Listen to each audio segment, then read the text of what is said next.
Local news for Thursday, the 14th of November.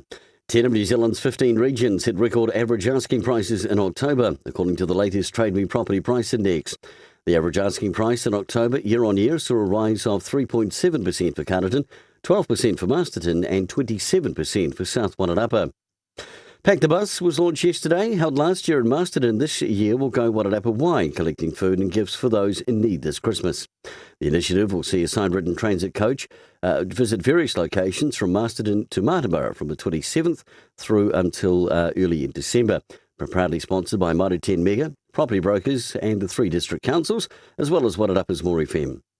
And as part of a week celebrating Wairarapa businesswoman, Business Wairarapa will host Dr. Harold Hillman next Thursday, author of The Imposter Syndrome, to present on how to become more of an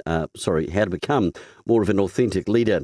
Dr. Harold Hillman is renowned globally for his work in change leadership and building high-performance cultures.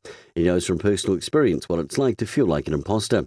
And in sport, the Wairarapa men's cricket side will take on Taranaki this weekend at Masterton's Queen Elizabeth Park, with the match set to commence at 10:30.